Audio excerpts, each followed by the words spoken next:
Welcome to FreightWaves Now. I'm meteorologist Nick Austin. I'll be your host for today, your Tuesday, May 14th, 2019 edition. We do have a good deal to talk about.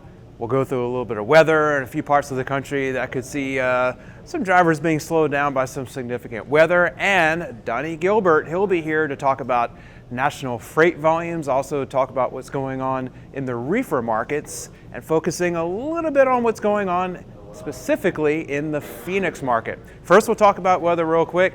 We'll show you what's going on the map. We do have some areas of snow, believe it or not. It's mid-May and some parts of the U.S. still do get snowfall. Today it's happening up in New England, not the major cities. The I-95 corridor is okay. Some wet weather, yes, but not snowy weather there.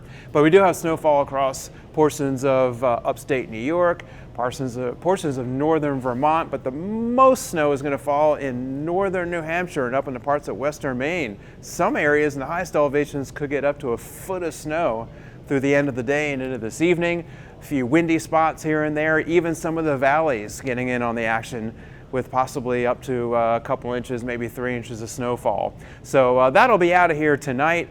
Again, not totally unusual for mid-May, but that much snow, yes. It's usually a little bit less, but just watch out on some of the U.S. roads and some of the secondary roads that are up there. Interstates are going to be just fine for the most part. Severe storms possible in a few parts of the South and the Midwest, but overall the weather is fairly quiet, especially compared to the last several days. So let's just be thankful for that there's not too much significant weather out there. We'll take a look though at our critical events map just for a moment, because we still have ongoing flooding all up and down the Mississippi and Missouri rivers, a lot of the tributaries as well.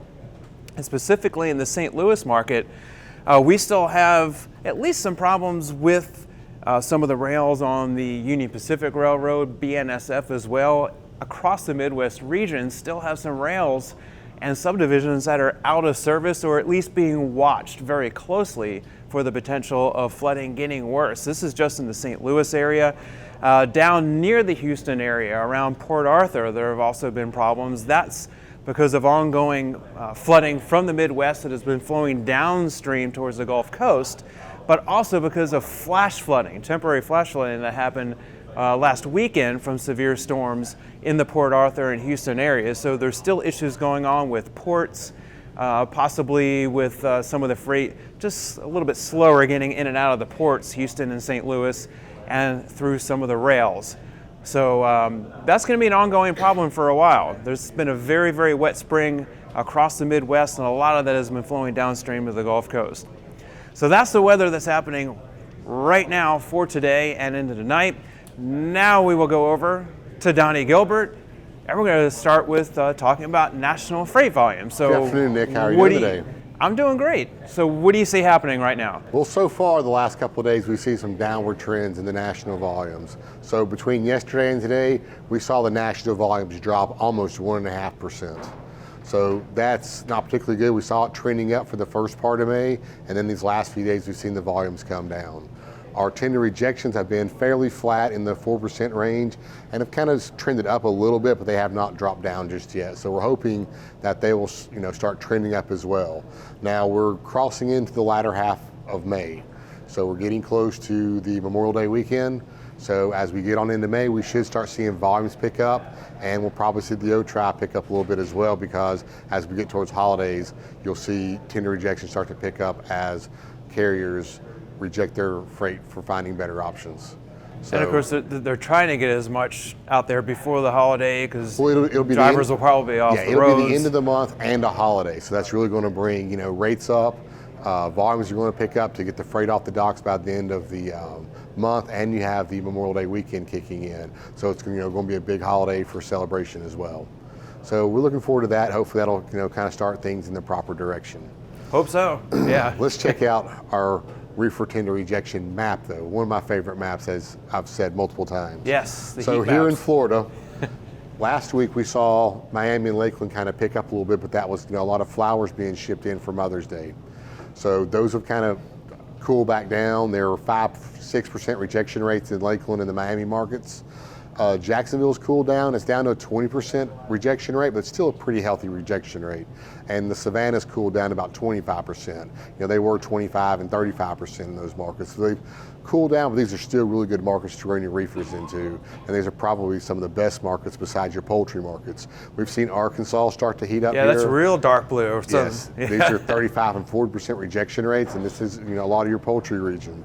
So right now, this is the fastest moving increases are in Arkansas right now. We come across to Texas, you see Houston's a little bit blue, but we need to watch Texas this week because peaches are now hitting the fresh markets in Texas. So they're being harvested, they're coming out when the first week of this year they're coming out, so that might help tender rejections pick up for reefers in the Texas regions. Now, I don't mean to throw you a curveball. I know you want to talk about Phoenix and some other things going on this map too, but we've been talking about asparagus too. Asparagus. Right? Yes, asparagus is, a lot of the greener vegetables and whatnot can be grown in a cooler climate. Right. So asparagus is picking up in Michigan right now. Henry talked about that earlier today. And asparagus is actually also grown a lot in some of your California states. So will we expect Michigan, the reefer map here, to maybe turn a little more blue in coming weeks, or? It might. There's a lot of capacity up here, so that's something we got to keep an eye on. And coming out of the Grand Rapids area, there may not be that much reefers in that area to start out with, which might make capacity tighten up just immediately. Okay. So something to keep an eye on when you see these trends come in. We do want to, definitely keep an eye on because they will ship on more likely reefer trailers because you do not want those vegetables to overheat in such a dry van.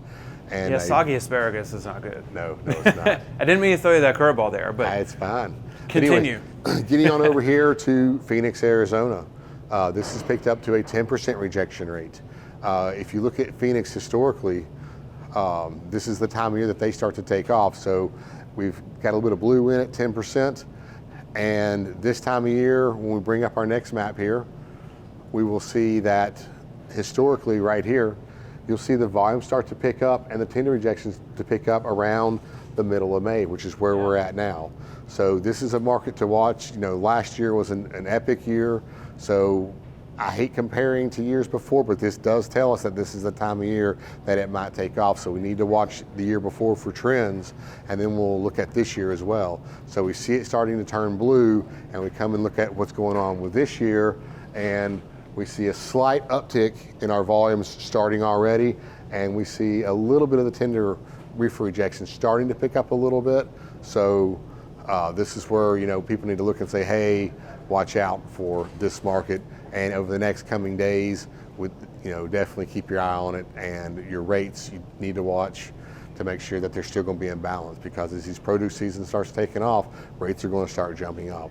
So in the dry van market, you still have a lot of capacity in the Phoenix area, but reefer-wise, you may not. Now, Yuma, Arizona, not terribly far from Phoenix. They're pretty well known for their lettuces. What type of produce usually ends up on reefers, say, coming out of the Phoenix area? So in the Phoenix area, you are going to have a lot of your greens as well that are grown, some that are grown even year round. Okay. Now, Yuma, Arizona is also a border town as well, so you will have some produce coming over from Mexico as well. So you'll have, the tomatoes from Mexico, which is one of the largest imports, and you'll have a lot of greens, cabbage. They're getting into some of their summer stuff, so you're going to start seeing the citruses from those areas start to pick up. And so it's going to be hopefully a stronger season starting off here, hopefully very, very soon. Lots of yummy foods. Well, they had so things to watch for. Yeah, they had a little bit of a delay this year. The weather in the Arizona and California region was a little bit cooler earlier this year, which kind of delayed the seasons a little bit, but definitely have it on your map to watch.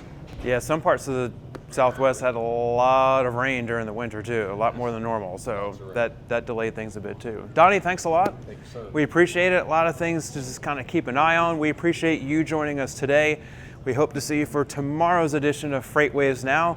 Remember, you can watch us every day starting at 4 o'clock Eastern Time. Also, don't forget to watch us and subscribe to us on the YouTube channel and all the other platforms on our social media. And we hope to see you again tomorrow. So be safe, be careful out there.